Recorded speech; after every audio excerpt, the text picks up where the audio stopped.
Wait, what? We're live? No, we're not. That's just the name of the show, and why are you guys in my fridge? I mean, that's kind of creepy, isn't it? Anyway, we're here to talk about the new Sony A7S III, so why don't you guys just grab a snack and we'll get to it. But seriously, get out of my fridge. Really weird.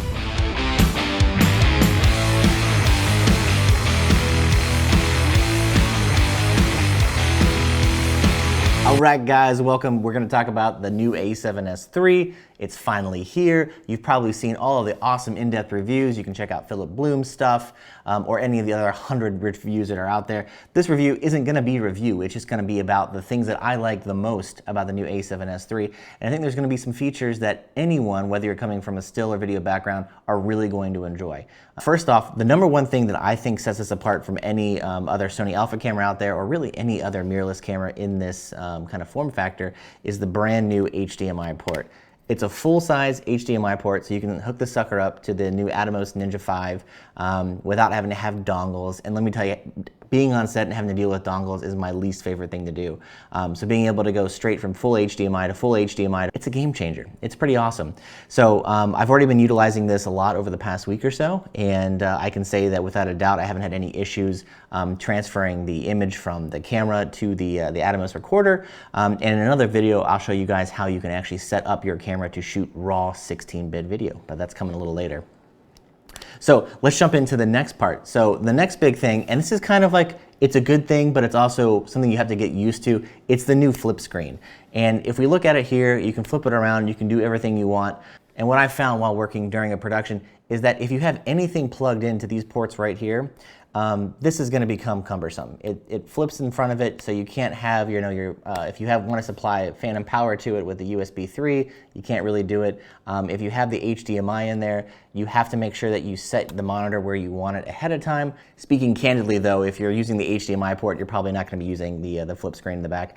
But if you are doing vlogs and whatnot, and you want to have, say, a microphone plugged in or headphones, this will get in the way if you're trying to move it around. So always make sure that you have your screen set up, ready to roll. I do like that you can, however, for traveling at least, cover this up so that the screen is flipped around.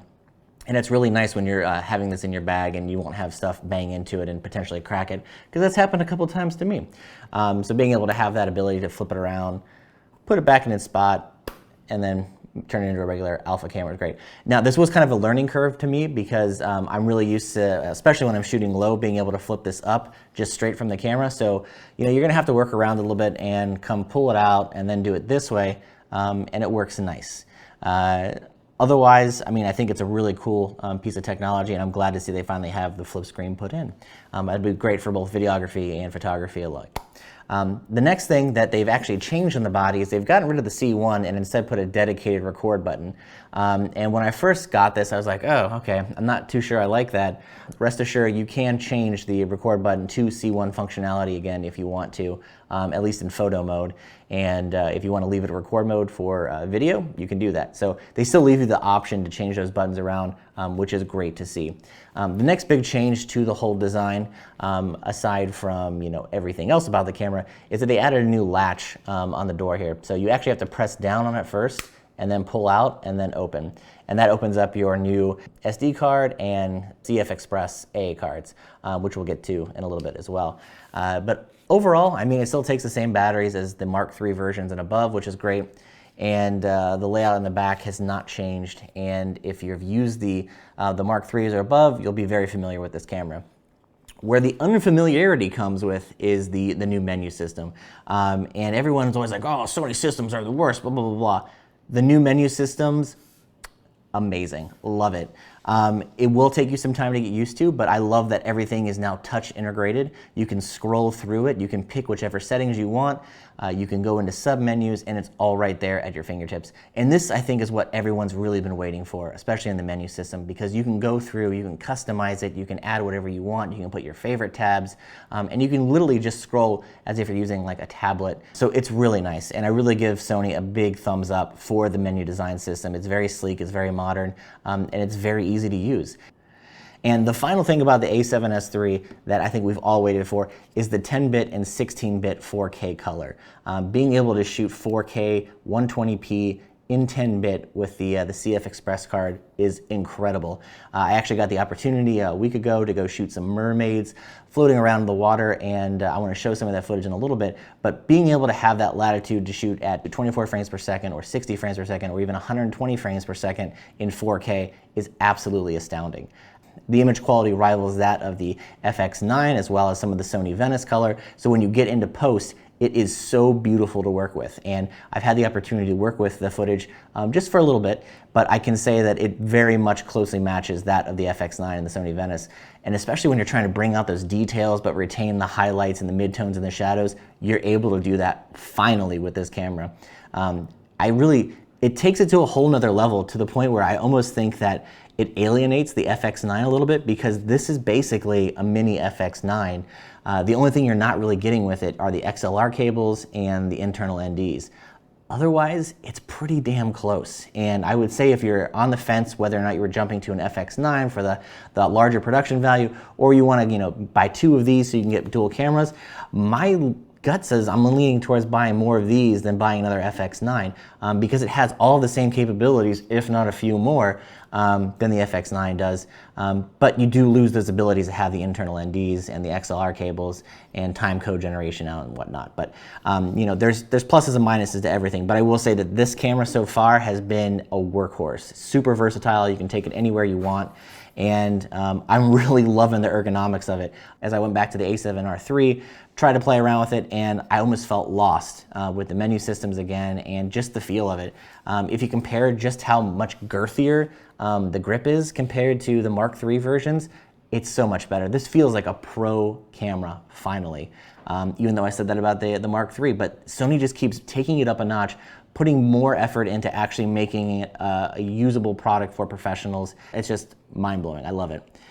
One of the other aspects of this camera is the active tracking on it. So you can select an object, whether it's a person, place, or thing, and you literally just tap it on the screen, and the camera will track it as best as it can, and then keep that object in focus. So if you're using a lens like the 24-1.4, it's going to keep that subject in perfect focus, giving you a beautiful bokeh background while retaining the focus of the subject. So it's a pretty amazing thing. You can see that here in the demonstration.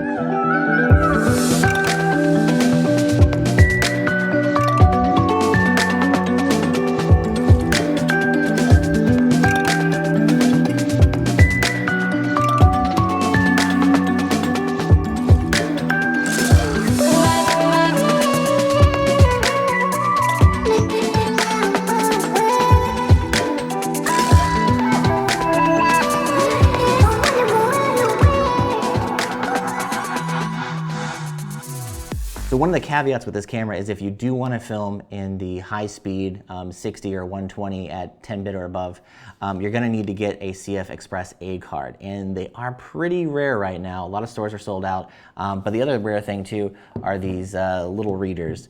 I was on back order for 2 weeks to get one of these. I actually thankfully just got it in the other day, and the speeds are insane. It reads and writes back and forth to the card probably at about 500 to 600 megabytes per second, which is pretty damn fast.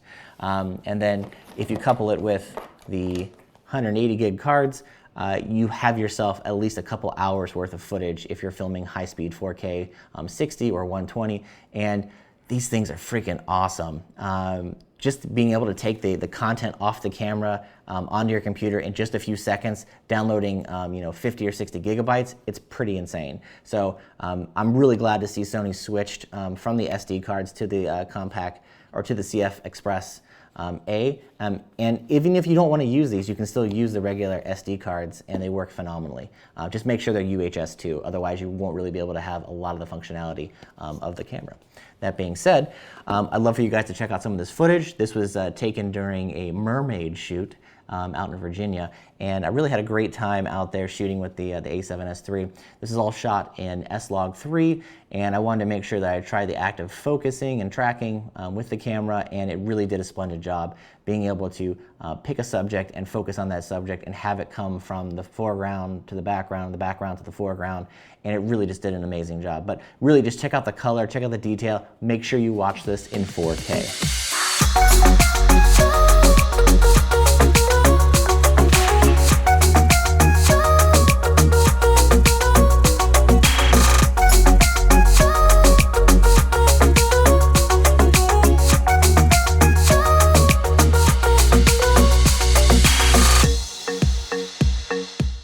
So that's just some of the sample footage of the S3. I'm gonna put together a larger piece so you can actually see it in the highest resolution possible and really get to enjoy the sights and the sounds and the feeling that this camera produces. I'd also love it if you checked out my buddy Colby Brown's page. He's got some awesome tips and tricks for setting up your menus, whether it's for wildlife or landscape. He's an awesome dude and gives great advice. But in the meantime, if you like what you saw today, please like and subscribe. If you got any comments, put them down below. And as always, happy shooting. Thanks for joining me, guys.